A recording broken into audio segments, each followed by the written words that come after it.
They've won Tonys and Oscars and Emmys and Grammys. There's no red carpet because they're home in their jammies. From Melrose Place to Broadway to Janeway and her crew. Let Seth and James bring all the stars to you. Anywho, they're entertaining everyone, so who's gonna grouse? Just sit right back and you'll hear some tales on Stars in the House. Yes. Hello, everyone. Hello. My name is Charl Brown, and I will be your guest host this evening for Stars in the House. I am so very excited you all have come to join us here. Now, let me just get first things first, okay? We are here to support the Actors Fund. As you know, all of our shows are in support of the Actors Fund, a nonprofit that supports everyone in entertainment, not just actors, and has been an essential safe haven for thousands of entertainment professionals during this unprecedented time. So throughout the show, we're going to ask you guys to please donate. You can do that at starsinthehouse.com or text Fund 2020 to 56512.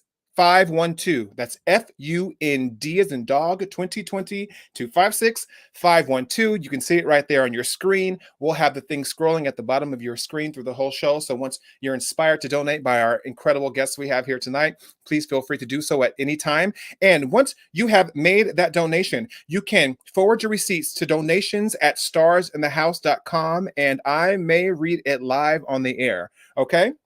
So, Stars in the House has raised more than $845,000 to date at the time of the start of this show. We're hoping to get to $1 million. That's our goal here. So that's why we're doing our best to encourage you to donate. We're almost there. This money helps people with life-saving and critical needs, including paying for medical bills, medications, groceries, rent, and mortgage payments right now, especially during the pandemic when that's really tough.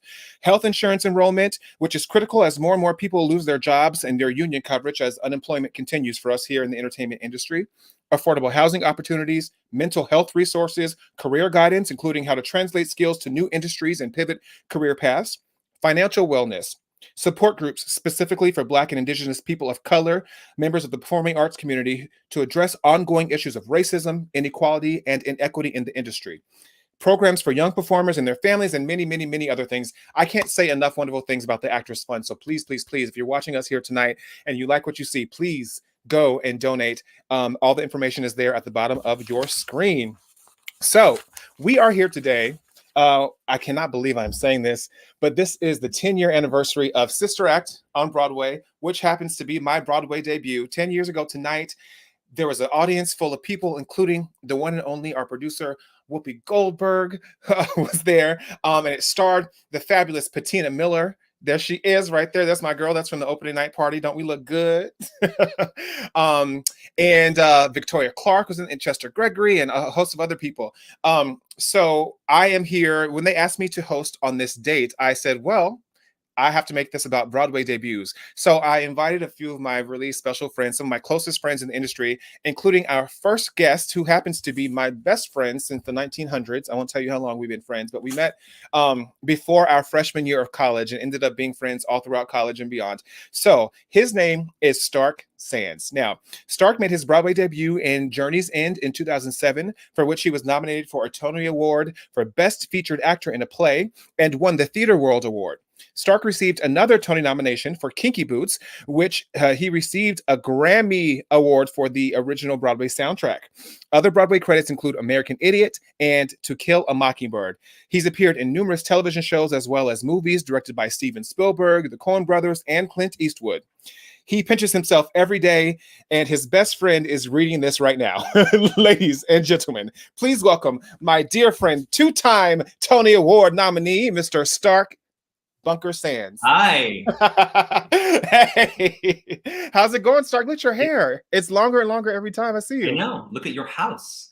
I know. I just Stars moved, in everyone. Charl's house. Stars in Charl's new house. I haven't seen this place yet. You haven't seen it yet. I just moved to Lenox Hill, everyone. So this is Stark's first view of my study. This is our downstairs office work area. So here we are.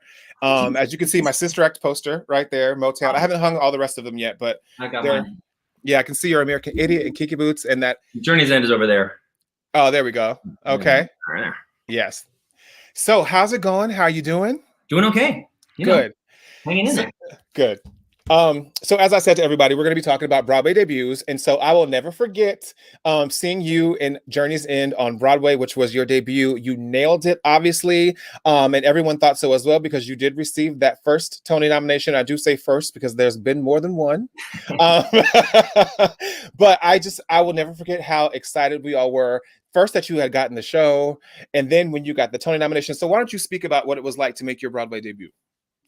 So it was crazy. You know, when we were in college, we were both theater majors, but we were in LA. And so when we graduated, which I'm going to, honor your request to not say dates. But well, we can say it. Who cares? When we graduated in 2001. 20 years ago. I was in LA, right? We were there, and I started getting lucky and going for television and film, and not like big gigs, but enough to get by and feel satisfied. But the dream was always Broadway and New York City theater. So one of the jobs that I had eventually that I got out of LA was a movie called Flags of Our Fathers that Clint Eastwood directed. I played a young soldier. I wasn't a very big part, but I was like in most of the movie as one of the guys. That became a recurring theme in your career, didn't it? Soldier. So Jay Binder, a casting director who is, I think, since retired, but New York City, like well-known, great, wonderful casting director, saw this movie, was desperately trying to find somebody to play a young, earnest soldier in this revival of Journey's End. And I didn't know anything about it, but my agent called me and said, hey, Jay Binder's asking if you'll fly yourself to New York and audition for a Broadway play. And I was like, yeah. So I stayed at our friend David's place, who was another college buddy of ours. And that's who I lived with when I first moved to New York. He was my roommate. David. So I crashed on David's couch and I auditioned for this play. And after a series of callbacks, I booked it, and it totally changed my life. Yeah. It was, and then you got nominated for a Tony Award. Now, let me tell you guys, when I heard about those Tony nominations, I was watching it live, and I immediately, I think I called you, but your phone was busy because your team was calling you or whatever it may be. But we got together that day. Do you remember this? And I was living in Soho at the time, and so were you. And we went and had brunch. Remember, I threw you an impromptu Tony Award nominee brunch. Yes, you did. Thank you. Before the official Tony nominee brunch, there was the Charl Brown Tony nominee. There's exactly the Charl Brown the day of, and from then on, everything was skyrocketed. I mean, I have to say, like I said before, that play was just so good. And you were acting with an accent too. I mean, they cast an American, to act. Now your co-stars, there they are. Look at that. Yeah. That's me and Hugh. That's you and Hugh Dancy, yep. And I believe there's Boyd Gaines. Yep. Jefferson Mays. Jefferson Mays. Look at you guys. Oh my gosh. Long time ago. 2007. So was it intimidating acting with an accent with other British people in the show? Everything was intimidating.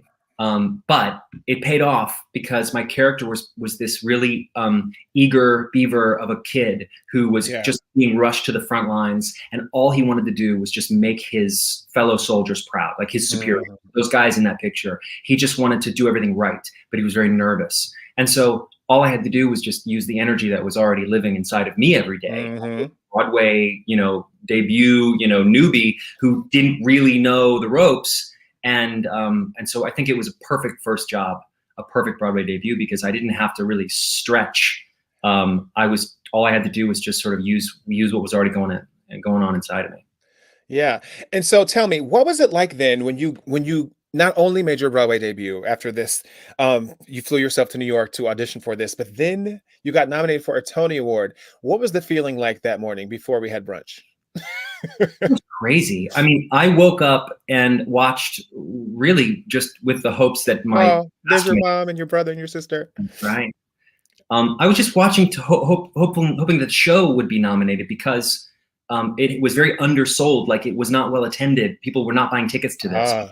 They thought of it as remember, this is 2007, so we're still in the Middle East, and people were sort of tired of thinking about us being at war. The show was so good, and it was a really important message at that time. And so I just was hoping that we would get some nominations and get us to last a little bit longer. And we did. We got 7 nominations, and one of them went to me, and one of them went to Boyd Gaines. And so I luckily had like a buddy there to guide me through the month of craziness, which, as you know, is like nonstop. Dog and pony show, and lots of and lots of brunches and lunches, and this whole world you never even knew existed. All of a sudden, you're being invited to all these things. I spent so much money at Macy's buying suits and all sorts of things to wear these events. It's crazy. I mean, it's a wonderful, wonderful time, but it's craziness. And mind you, you're still doing 8 shows a week trying to win that Tony. So it's like you have to do all these things all day, sometimes early in the morning, and sometimes events after the show at night. And then you still have to do your 8 shows a week and show up, every day because the voters are coming. So it's a huge undertaking. But I remember you handled that with lots of class, as you do everything, and you took it in stride. So it was so incredible for me to see that moment for you. And we'll get to your second nomination later. But first, I want to talk about your first musical experience, which was my first Broadway musical experience. American Idiot. Yes. I believe we actually have a clip from the Tonys. Yeah. Welcome to a new kind of tension all across the alien nation, where everything is meant to be okay. Television dreams of tomorrow. We're not the ones meant to follow, for that's enough to argue.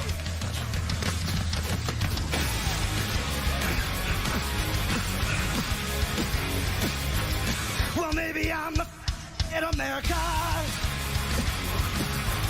I'm not a part of a redneck agenda. Now everybody to the propaganda and sing along to the age of paranoia. Welcome to a new kind of tension all across the alien nation, where everything is meant to be okay. Television dreams of tomorrow. Oh, yeah. I'm still headbanging over here. It gets me so hot listening. I know. Yeah. That's a good workout song. Oh my gosh. So American Idiot. What was that experience like to work with those? I mean, come on.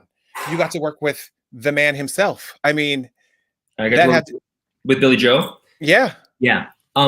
It was crazy. I had a very unusual and very lucky experience that I was not part of that show in the development at Berkeley and previous at Vassar. So after Berkeley, they recast this one role. There was one guy and one girl that got recast, and I ended up getting the job of the character that was recast. And so I just got thrown into the mix. And the very first thing I did was fly to Vegas to learn how to fly on wires. And then the next thing I did was go to LA for the Grammy Awards to perform at the Grammy Awards with Green Day. And I hadn't done a show yet. So insane. Oh, I forgot about that. Insane. That's insane. Oh my God, what a ride that was. So, okay. So as some of you may know, some of your fans may know, Stark and I went to college together to the University of Southern California. Fight on for honesty. And the last show that we did in school was Pippin, the musical Pippin. So we always had this dream that someday we'd go to Broadway and be in Pippin. And it did come back eventually, but neither one of us were in it. But we were in other shows. I was in Motown the Musical at the time, and Pippin was starring my girl Patina Miller, who was the lead of Sister Act, who is one of my dearest friends and who I love. So she won the Tony Award for playing the leading player, which I played in college. And you were doing a little show called what? Kinky Boots. Yeah, Kinky Boots, which of course, was also amazing. And that is when you garnered your second Tony Award nomination for a musical. And you got your first. And I got my first nomination for Best Featured Actor in Musical. And we got to go to the Tonys and be there on the same night. I think we were 2 rows apart from each other or something like that. Amazing. Insane. It was amazing. It was amazing. So how did it feel to get your second Tony Award nomination? Pretty great. And for a musical. That was another one where I really didn't think it would happen. I wasn't hoping it would happen. It was so clearly Billy Porter's was the star making role in that show. Totally. And so when I was nominated, I actually felt like there had maybe been a mistake or something, because there were pieces that were not nominated from other shows. that I felt, having seen them, deserved a nomination. So I'll take it, but I did feel conflicted about it, especially because I was worried that with both of us nominated that we might split the vote and Billy wouldn't. Yeah. And so I was very, look at them. Look at him. I was very, very adamant about people voting for Billy and sending any votes that might have come my way towards him. Yeah. And whether or not that worked, he ended up winning, which was a win for both of us. Yes, except for he's going to keep it at his house. That's right. As he said. He lent it to me a few times. He did let me. Did he really? Yeah. That's Billy. I love Billy Porter. He is incredible. I'm so happy to see him too. Like, and I'm so happy the world now understands the talent that we've known forever. If you remember, Stark, when we were in college, we did our junior year, we did Grease. And if you remember, I was the teen angel. Mm-hmm. And I was they wouldn't let me do the Billy Porter version. He was like, "Can you do it more like the original?" I was like, "But I want to sing it like Billy sang it." Get it! But I wasn't able to do all that. Our director Kelly Ward cut that, yes. all that stuff. But so speaking of Kinky Boots, I think you've prepared something for us, a little special treat for us. Okay, ladies and gentlemen, here is I'll set you up. Now, do you want to set up the song at all? Do you want to talk about why you chose this song? I chose this because it's special and meaningful to me for lots of reasons. It was my personal high point of the night. Every night was to sing this song. Mm-hmm.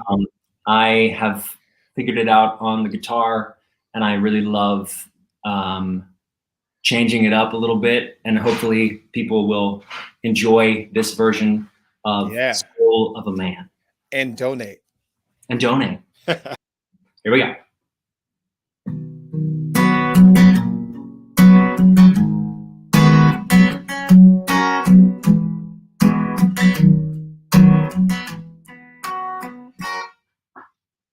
I'm bad news, black and blueser, who's a loser? A merry-go-round spiraling down. I'm all used up, chafed and chewed up. Who's just screwed up? The same old Charlie hitting the ground. 'Cause I'll never be the soul of man, noble and wise like the soul of a man who lifted me high like the soul of a man, heroic and true like the soul of a man that I looked up and said, what else could I do? Stupid hubris, no excuses. I blew my fuses. I guess I'm just a ruse in my father's shoes. Not amusing, no confusing this streak of losing. Totally brutal and useless. How can I be the soul of man, noble and wise like the soul of a man who lifted me high like the soul of man, heroic and true like the soul of a man that I looked up and said, what else could I? Just when I'm reaching for that rung at the top, I'm that broken heel, unsteady and ready to drop.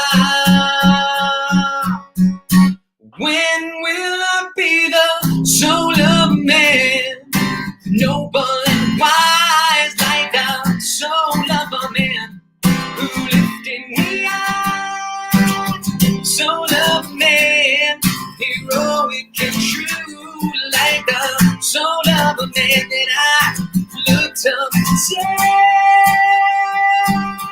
what else could I do?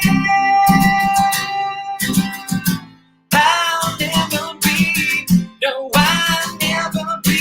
I have gone and let you down. Oh, soul of a man. Here comes that familiar sound. Same old Charlie hitting the ground.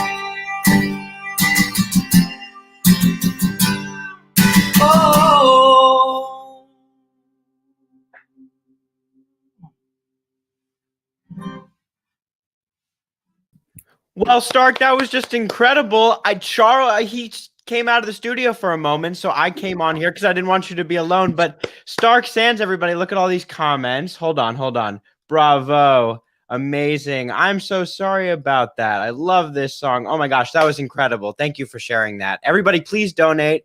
Donation to Stars in the House. Let me check in to make sure everything is okay with our friend. I am so sorry about that. Here he is. 1, 2, 3. Please welcome him back. I lost my mind. I got logged out. I don't know what happened. Sorry, Stark. That was so great. I have no idea what just happened, but somehow it knocked me off. But here we are. That was incredible. Thank you so much. 2-time Tony Award nominee, my best friend, Stark Sands. Thank you so much for joining us, everyone. Love you. Love you too, buddy. I'll see you soon. All right.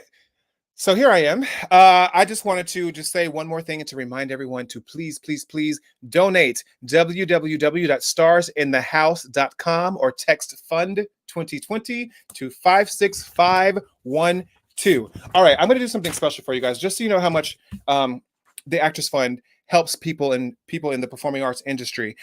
Here is a quote from a grant recipient that says, "Thank you from the bottom of my heart. I appreciate this more than you know. This will help me stay afloat for an extra month that I was going to be unable to. I will try to pay it forward how I can and donate to the Actors Fund in the future whenever possible. Lots of love and happy holidays to you." That was a recipient this past December. Here's another testimony. "I had been home from hospital surgery a few days and was feeling a little down when I heard a knock on the door. I opened it and a nice guy handed me an apple pie from the Little Pie Company and said, 'From the Actors Fund, happy holidays.' I cried. Thank you so much. That little pie made me realize there were people thinking of me at this hard time." And that is a resident at the Actors Fund Affordable Housing. Yes, there's an affordable housing residence too that this money goes to support. So thank you guys so much for your donations. And now we are going to move on to another one of my really, really dear friends, Krystal Joy Brown. Now, she is a multi-talented Broadway favorite and TV and film actress. Krystal is currently a recurring guest star on the new hit CBS series, The Equalizer, starring Queen Latifah and Christopher Noth. Is it Noth or Noth? I'll have her clear that up for me. I always pronounce it wrong.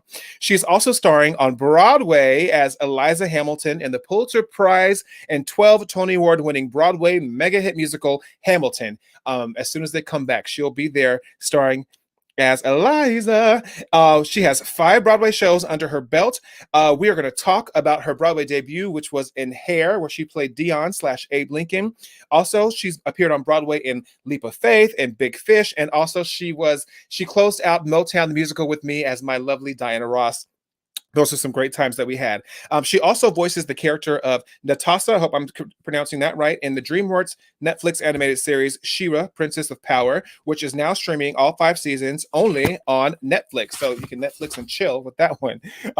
Aside from her many theatrical pursuits, she is a stage and screenwriter, columnist, novelist, and a songwriter. She's also an avid activist in mental health, wellness, and social justice. Krystal also co-hosts the Apple podcast, How We Do This.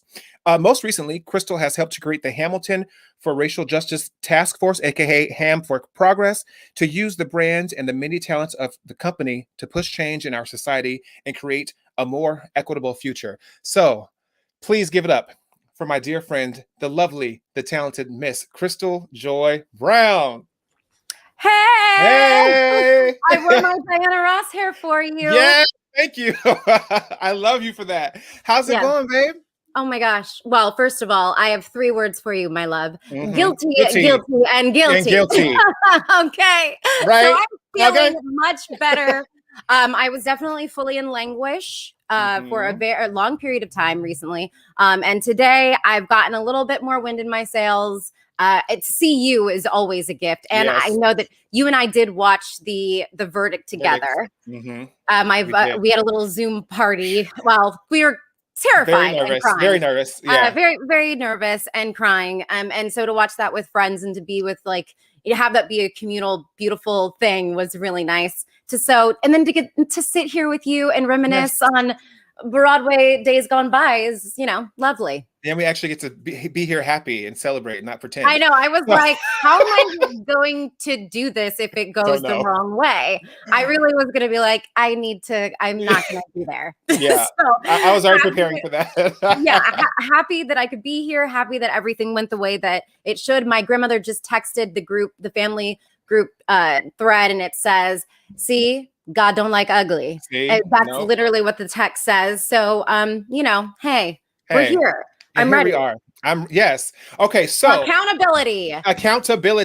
Yes. And it's really interesting that your Broadway debut was the musical Hair, because there's a lot of social justice themes that are in that show. Now, some of you may or may not know, I actually got the beautiful opportunity to do Hair, the musical, all over Europe for 2.5 years, right after I graduated from college. It changed my life. It opened my eyes to lots of different things. So tell me about what your experience was with learning the show and doing the show. There you are. Look at how cute you are. Oh no. Oh gosh.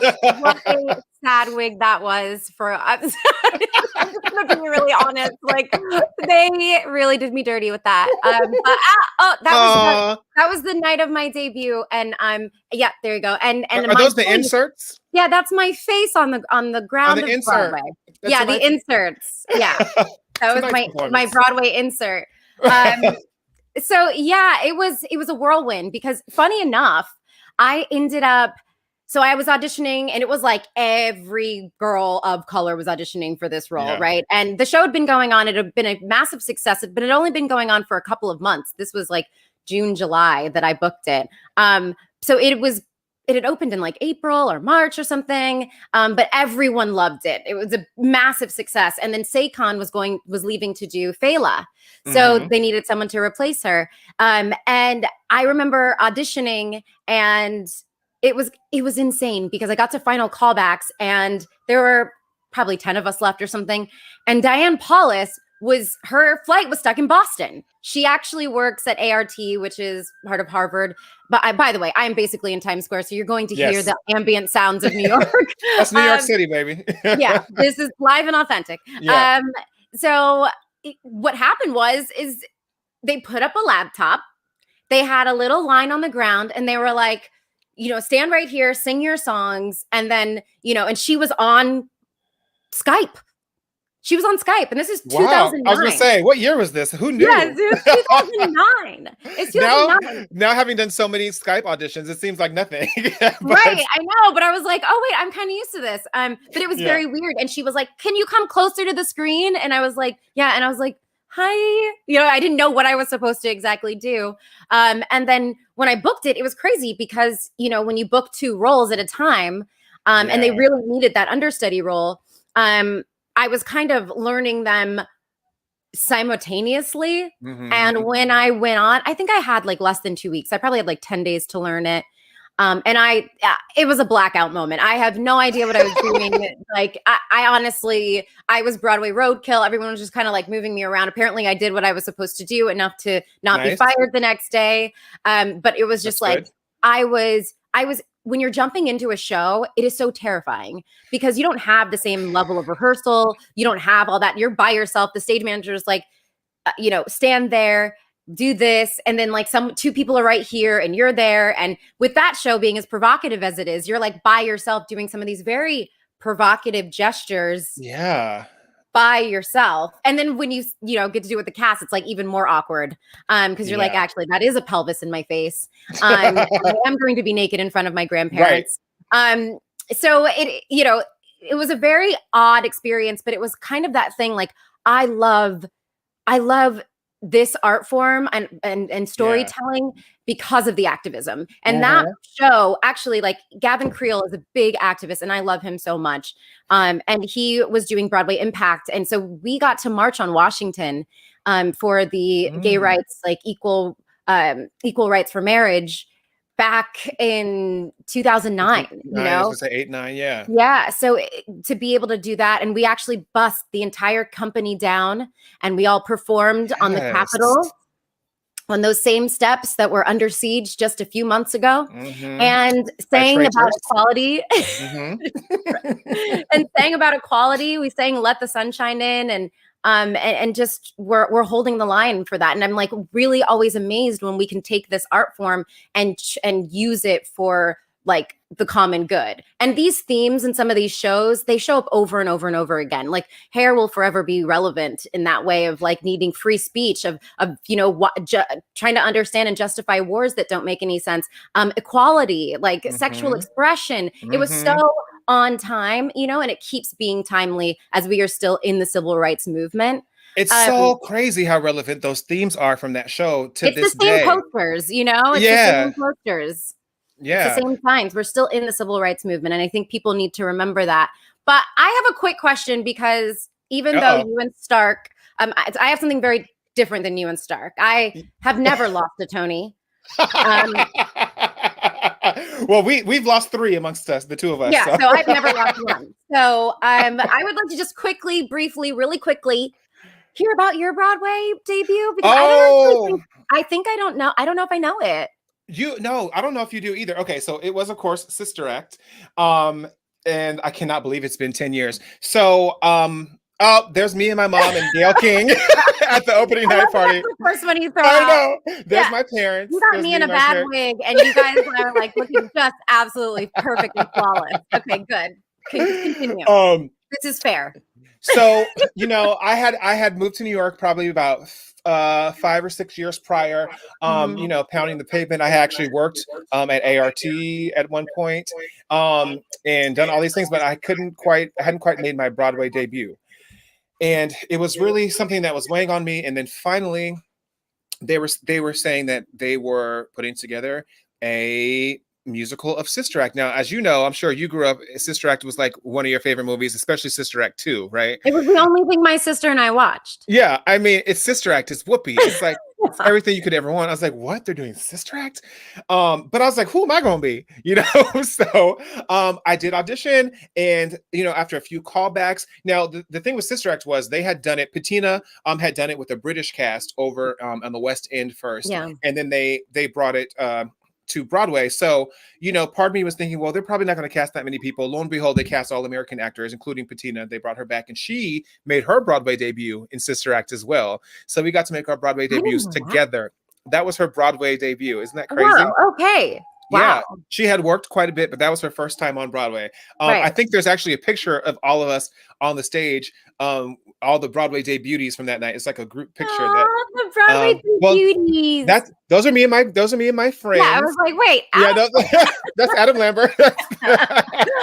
There's another one.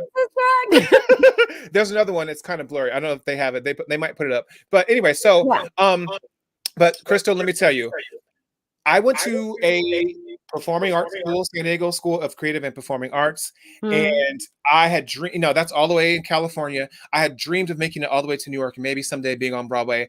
It just seemed like a wild dream. I didn't know it would come true. And when I finally got that call, I would never forget where I was. I was living in the East Village at the time, near you. And I didn't even know you at the time, but that was back when we both lived in Alphabet City, which we later discovered. And I got the call from my agent that I got the job, and I fell to the ground and I was crying. I walked home. And that energy never left me, because if anyone here is from the original cast of Sister Act, they remember our first walkthrough in the theater, your safety walkthrough where they show you where to go if there's a fire or, God forbid, a shooting or any sort of thing. You have like a safety exit route. I cried all through the walkthrough. I was like, the whole way through. I was like, oh my God, this is happening. I was like, I don't care. I'm going to cry because this is how it feels. And then to get to work with and learn from watching such incredible talents like Patina and Victoria Clark. Come on. So that I just did a movie with her. Oh, you did? Yes. What is the name of that movie, darling? That movie is called One Royal Holiday. It was on Hallmark. Yes, that's right. This past holiday season. Yeah, with Aaron Tveit and Laura Osnes. And yes, it was great. Didn't sing in it. Yeah. I'm sure they'll put it up every holiday season, so we can always watch you on that. I hope so. So that was my Broadway debut experience was incredible. And then I got to work with the incredible Raven Simone, who came in, and she was lovely, and we became friends. And she actually have a picture, she's a visual artist, and so she made this picture for me. I don't know if everyone can see that. That's her self-portrait that she drew for me when we were closing the show. It was our closing night, Dolores. And so it was just an incredible experience. But I always wondered, like, why Alan Menken is a genius, and his scores, Yes. you know, he wrote all the Disney movies that we love. So he wrote the original score for Sister Act, which I now love and but when I was first hearing about it, I was like, no, why don't they just use the Motown music that they did? Well, because Mr. Barry Gordy had another thing in Said nope. mind. He said, nope. He said, I have an agenda for these songs. Oh, wow. And that ends up being Motown the Musical, which we did subsequently, and where you and I met and fell in love and became best of friends. And Deeply in love and became the Broadway Browns officially. the Broadway Browns officially. And so, and here we are now. So, but enough about me. Enough about me. Well, I loved it. Thank you. You're welcome. We're always talking about politics and other life I stuff. know. I forget to ask you about your actual life before. Yeah, I know. I had never told you that story before too. I know. It was quite. I will say though, so Sister Act got nominated for a Tony Award for Best Musical, but it was at the Beacon that year, and so they didn't do the big production number. They only did the Nuns, at which they, you know, they should. Raise Your Voice, of course. Everyone that loves and knows that song. But I was like, I want to be on the Tonys. Fabulous. And Fabulous Baby. Yeah, they did Raise Your Voice. And she sounds raise your voice, where she's teaching them to sing. I'm sorry, what was that? Yes, but thank you, Scott. Aw, Scott, that's so sweet. It's true. That's why I kiki with him as much as humanly possible. Yes. I guess it is being custom. I know, right? Yeah. I am the correct choice. I can play her in the movie if someone wants to do that as well. Yes, we can always do Mahogany like we wanted. Oh my God, I would love to wear their hats. Right? We should do Mahogany, you and I. If But any I producers are watching. So if we're going back to the Broadway debuts, like Yes. let me tell you, to all the Broadway hopefuls out there, my Broadway debut was hard. Okay. I'm not gonna lie. I'm not gonna. Please don't lie. Why'd you do it? Oh my God. Please. Okay. You need to warn somebody before you do that. Okay. No, it was hard. It was really hard. These people had done the Tonys together and won awards together and done all this stuff together. And I was the first one to come in and replace. And I was terrified. Like, you were crying and I was like acting like I knew exactly what I was doing. I was like, well, I have toured in Rent, so therefore I know all about the theater. It's also a different thing to come in and replace in a company that's already established. That's a whole nother ballgame. Yeah, it was not nice. It was not friendly. It was not like, honestly, Gavin Creel was the only, and Rebecca Bay Jones were the only two people who were really nice to me. Chasten Harmon, she was also nice, but she was like scared. You know, but honestly, like I was like 21 years old. Like I was like so young. I was so new, and everyone treated me like they only called. So I was replacing Saquon. They called me Saquon's track almost the entire 10 months I was there. No. And that started off with our dance captain, and it just continued to be a thing. And it was really, really brutal. We're getting the tea. I'm not gonna, because like this is the time of accountability, right? So what I've realized though is like, and I learned. So then I did a show with Brooke Shields called Leap of Faith. Alan Menken did the music, and I learned from her how to be a hospitable work partner. Like she was so giving, so kind. She listened, she was respectful. And I was like, I left Broadway to do a 4-person show in a basement of a church in New Jersey. Okay. For $345 a week. And because I was like, it was so toxic and debilitating. And I never thought I'd go back to Broadway ever again. And then now I've come back, but I had to learn a lot about myself. I had to really grow a thick skin. I had to think about how I can be in these environments that are really sometimes kind of catty and sometimes kind of hard. And it's because us actors, like, we don't understand our own mental health, you know, like, and I'm not saying it's everybody else's problem or fault that it wasn't like a hospitable time for me. But then I've learned how I want to move through this industry and always be that person who people can come to, who don't feel like they've been alienated against. But I also kind of, like, as Charl knows, I do my work and I leave. And she guts out. I'm out. I'm gone. Because I can't do the catty stuff. I love the job. I love Broadway. I can't do the catty stuff. It's hard, and it's like high school is over, and that's just what it follows all of us. Like, I don't know why we always do it in every industry. I know everybody deals with this stuff, and in the arts, it's like, and especially as we're coming back, like, we need to unify and we need to think about our mental health, because like we haven't been together in over a year and a half. Like as humans, you know, we're gonna have really big panic about being this close to each other, being vulnerable, all of these things. And we need to start thinking about that now. We need to start thinking about our mental health and also how we want to come into this work environment, how we want to show up as artists, how we want to show up as artivists, if that's your calling, how we want to inhabit the space and make it safe and great for all of us. And also look where change is actually happening. You know, like you mentioned Ham for Progress.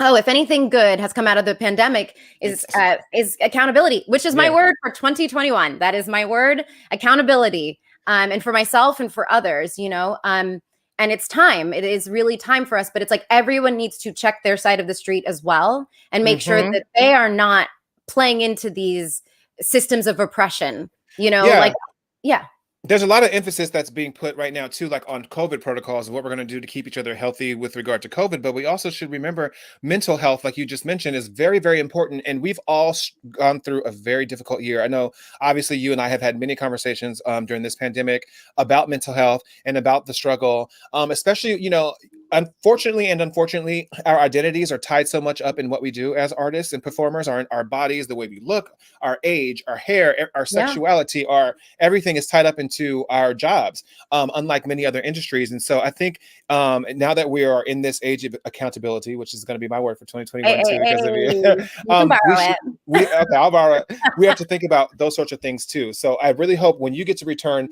as Eliza Hamilton, in Hamilton, that will be the case. Me, we are creating a very amazing culture at Hamilton, which is, you know, it's hard, but I sit every single week with our producers and our general manager, and we think of ways to take this massive brand and do great things with it. And we just got our letter, our pledge of anti-racism that every single person has to sign in order to come back into the building. And it is a 3-page document explaining that you understand how to behave as an anti-racist in this environment.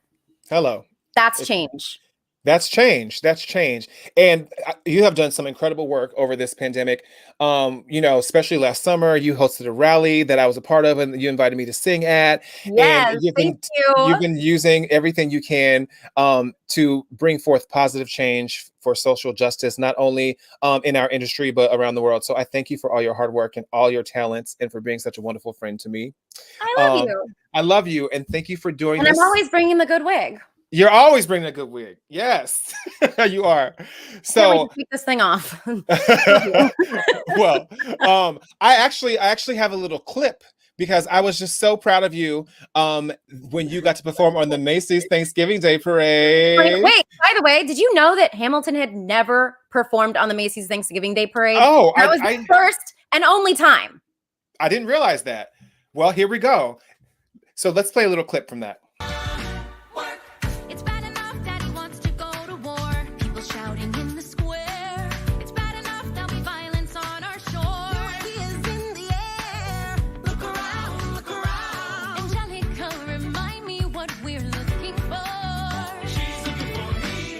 I'm looking for a mind at work. I'm looking for a mind at work. I'm looking for a mind at work. Whoa, whoa, whoa, whoa. Yeah. There's nothing like summer in the city, and trust me, this year the summer in the city is going to be about to be lit. I'm vaccinated. I'm fully vaccinated. I have been. You're fully vaccinated. I am. Yep. Yes. We do still have to take precaution, everyone, but at least we can have a lot more freedom than we did last summer. So I think it's going to be friends. Yeah, with your vaccinated friends. So make sure you get that vaccine, everyone. We really need it. You can go you can go to the Actress Fund. Yes. And they have a free vaccination site. We just opened with Lin-Manuel Miranda and the mayor of New York City. We just did an event last week opening the vaccination site that is geared towards performing artists. I'm so honored and proud to have been a part of that. I'm so glad that that exists because we have to return to work safely, as we've been talking about. So I look forward to seeing you again. I got to see you in Hamilton right before the shutdown in January of 2020. So I'm so lucky I got to see that then, because that's what's able to tide me over until I get to see you in it again. So I love you as always. You are incredible. Thank you so much for doing this. Please give if you can. Please give.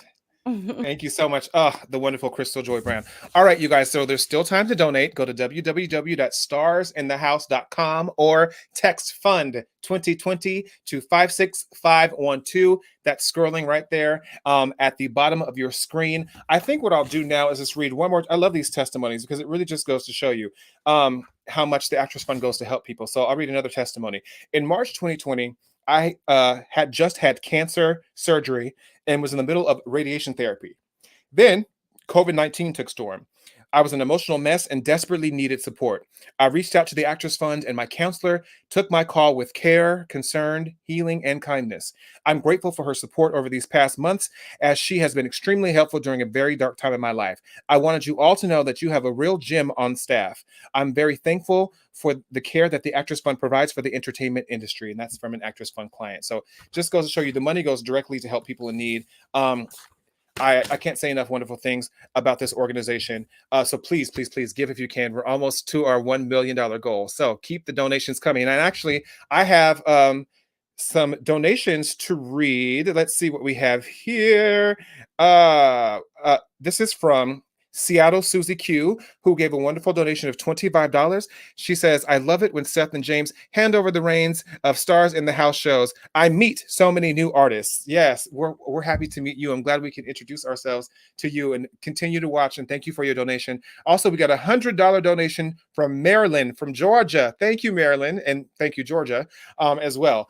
So let's keep this show rolling. So my next guest is another one of my wonderful friends. I'll talk about when we first met, but her name is Pearl Sun. She's been in Broadway's Come From Away and If Then, starring Idina Menzel, and she made her Broadway debut in Dr. Seuss's How the Grinch Stole Christmas. So please welcome to the screen my dear friend, the incredible Pearl Sun. Pearl, are you there?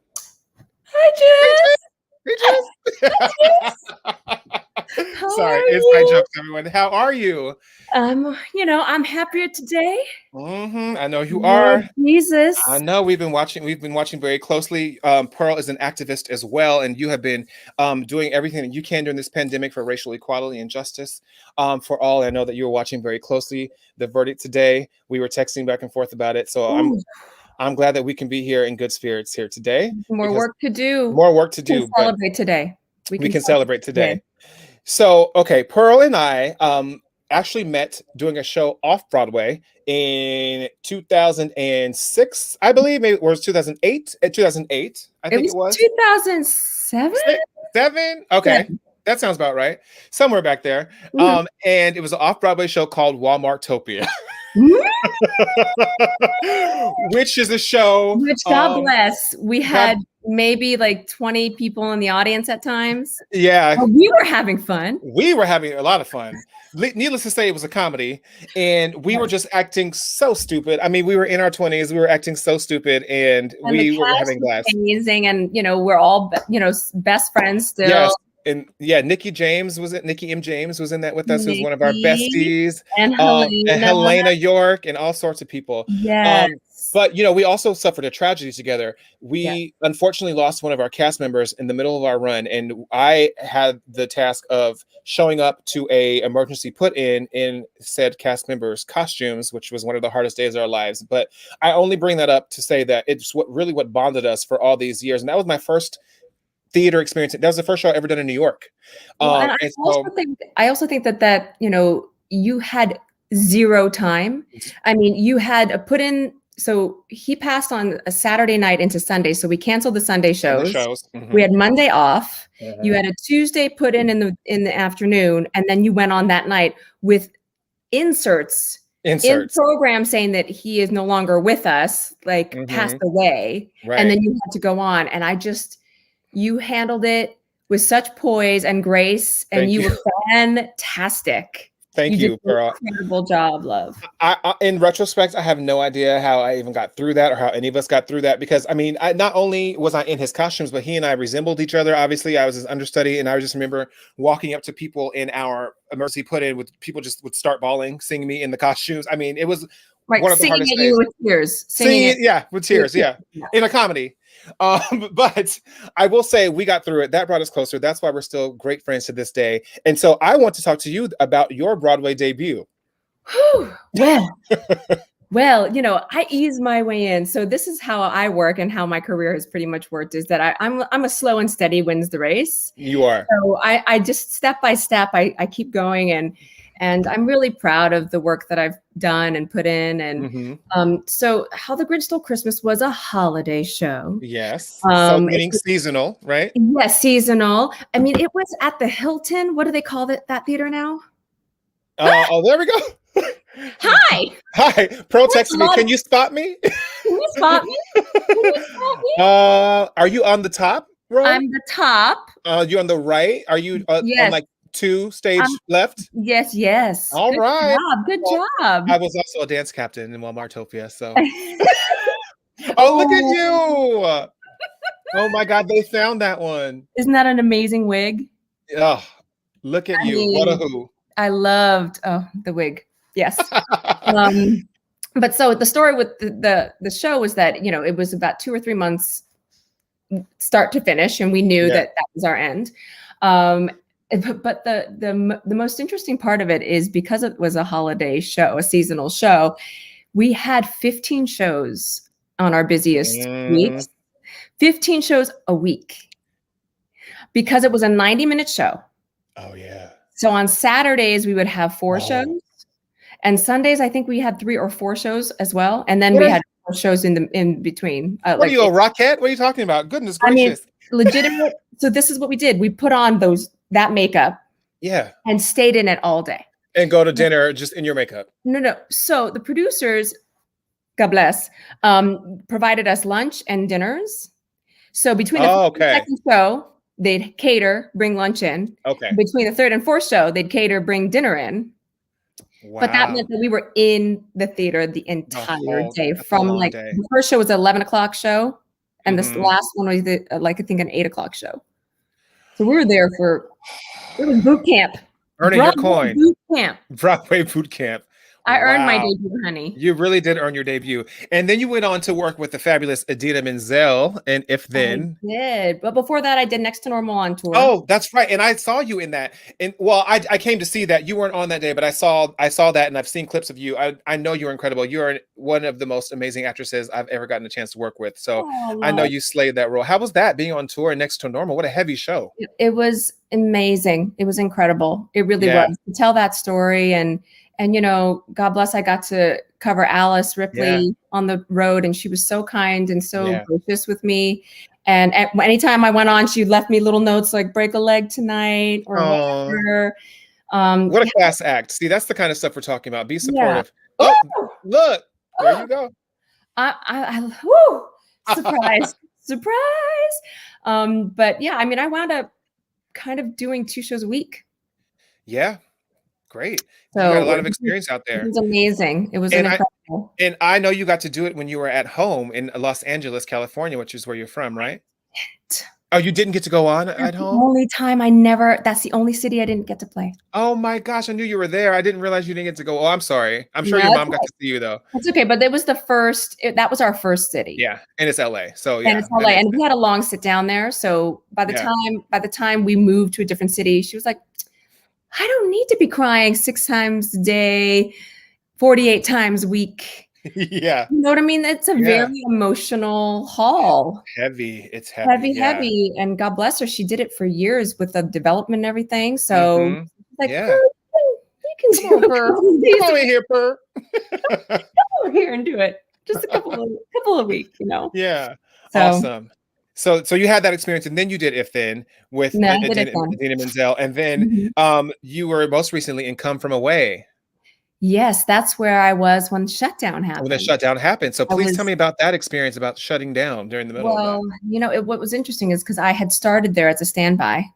Yeah. And then I'd given my notice and left the show. And then 2 weeks after I'd given my notice, they said, so you gave your notice, but we have a situation where we need coverage for 1 role. You play it 8 times a week, and it'll be for 3 months starting in January.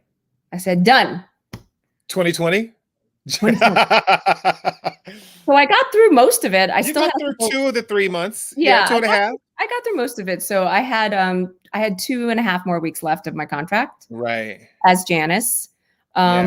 which was sad because I felt like it was kind of like didn't get to finish it. Yeah, you're gonna get your closing, like your goodbye. Yeah, I know. Yeah, it's but hard.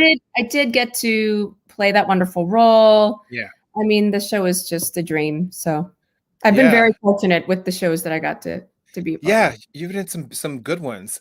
So speaking of which, I think you've prepared something to sing for us here tonight. Is that Okay. So, my dear friends Brian Perry and Dan Levine have started a theater company many years back called the ACT of Connecticut, which is out in Ridgefield, Connecticut, which I know that you concertize. Yes, I do concertize with the Doo-Wop Project, my boys. You do. Yes. And that's the location where they have a theater that's near it. Anyway, it's in Ridgefield, Connecticut, and they asked me to do a staged concert version of Into the Woods in May. So in the middle of May, it's going to be quick and dirty. We have 1 week of rehearsal, 8 performances the second week, and that's done. 1 week of rehearsal for Sondheim? Mm-hmm. All right. Lord Jesus. Are you warming up your lips and your tongue right now? I mean, my brain, your brain, oh my God, it hurts. It hurts. Yes. But it's brilliant, but it hurts. So you're going to sing something from Into the Woods? I'm going to sing a little bit of Stay With Me. Oh. I'm going to play the witch, so. And forgive, because this karaoke track is something new to me. All right. So it's all casual here. We're in the house. It's all we're in a sweater, you know. We're in t-shirts. We're in my living room. We got fires. I've got my child's candles. artwork up here. Yeah. Max is in bed now, though, right? You had to put him to bed. I might wake him up. My belt might wake him up. Okay. Well, we'll see. Okay.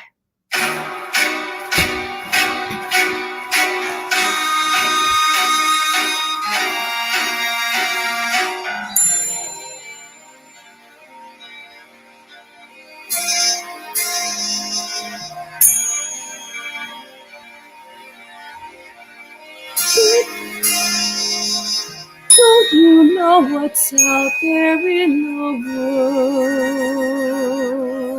Someone has to shield you from the world.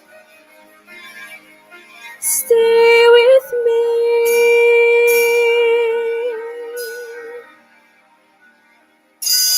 Princes wait there in the world, it's true.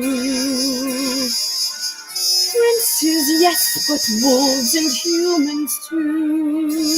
Stay at home. I am home. Who out there could love you more than I? One out there that I cannot supply. Stay with me.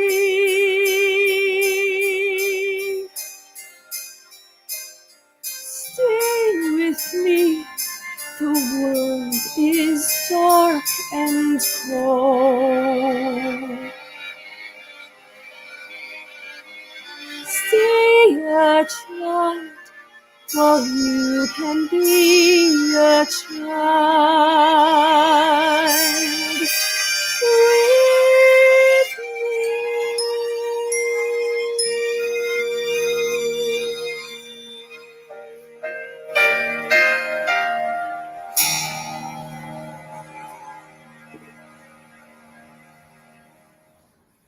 Hallelujah. Yes.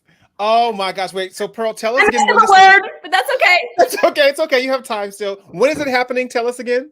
Oh God, it's May. It's the week of May. It's the second week of May. Okay, second week of May. And where is it going to be again? The Ridgefield, Connecticut. Ridgefield, Connecticut. Okay. At the ACT of Connecticut. Connecticut. I think I'm gonna have to take a drive out there and come and see my girl slay. Well, Pearl, son, you know how much I adore you. Thank you so much. I love you. You did such a great job tonight, my love. Thank you. You know how nervous I was. It's my first time, ladies and gentlemen. You're really good at it. Got to keep going. You have to keep doing Thank you. Yeah, I think we'll do another one. I think it's easy and the nerves are gone now. So I feel, look, Mark Rubin, so soothing and beautiful. Also, she is singing while sitting down. Exactly. She's doing, that's a real diva. JD says, yay, Pearl. Pearl Sun, thank you so very much. I love you, and I'll talk to you soon. Love you. Bye. Yes. So, ladies and gentlemen, there is still time to donate. Like I said before, you can go to donations at starsinthehouse.com or text Fund 2020 to 56512. There we go. It's right up there on the screen. So, I have a clip from Sister Act that a short little clip I want to share with you. I'm going to set it up really quickly. So, like I said before, Sister Act was my Broadway debut. We were nominated for Best Musical. I did not get to perform on the Tonys myself. They just had all the ladies from Sister Act perform, rightfully so, because it was at the Beacon and we couldn't do the large scale productions like you normally see on the Tonys when it's at Radio City. However, I did finally get the call, or they let us know, they made an announcement that we would be performing on the Macy's Thanksgiving Day Parade. So if you look closely to the left of Patina, you'll see an excited Charl Brown in his first time on the Macy's Thanksgiving Day Parade. Watch.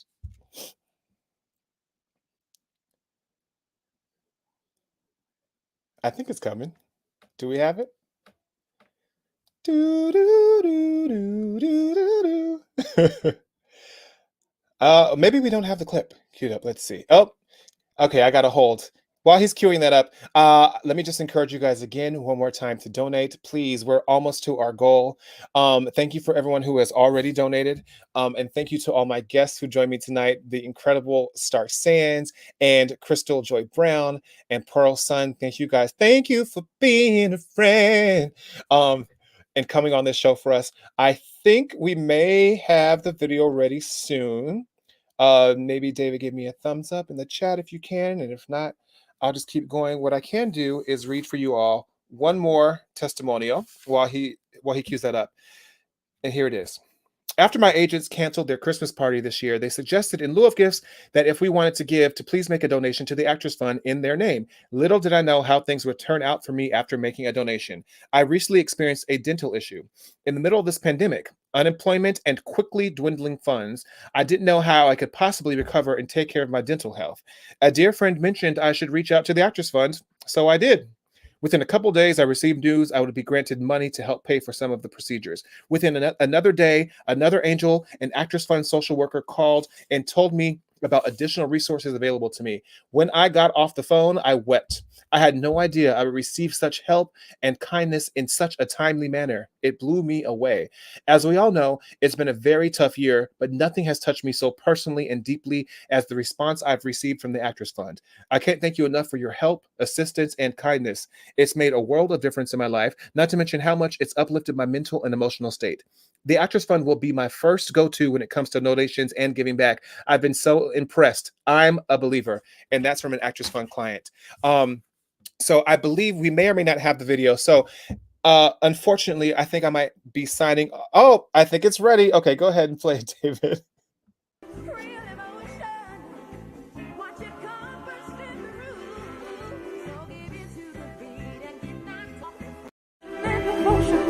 emotion, watch it come burst in the room. So give in to the beat and get knocked off. Let it sweep you completely away. Grab a partner and head out on the party. Head out, put that right on the floor. Jump in, that's what you're staring at for. Yes. So there you have it. Oh my goodness. You guys, thank you so much again. Please, please, please donate. I will give it to you one last time. Please go to starsinthehouse.com, www.starsinthehouse.com, or text Fund 2020 to 56512. And thank you so much for joining me here tonight. This has been a blast. Thank you to all of my guests, yet again, all of my friends. And once again, I'm Charl Brown, and I will see you next time. Good night, everybody.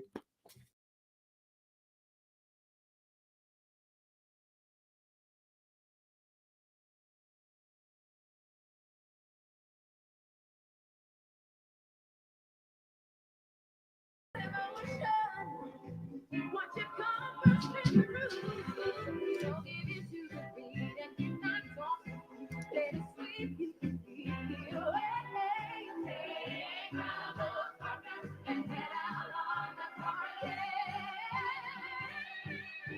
Head out, put that right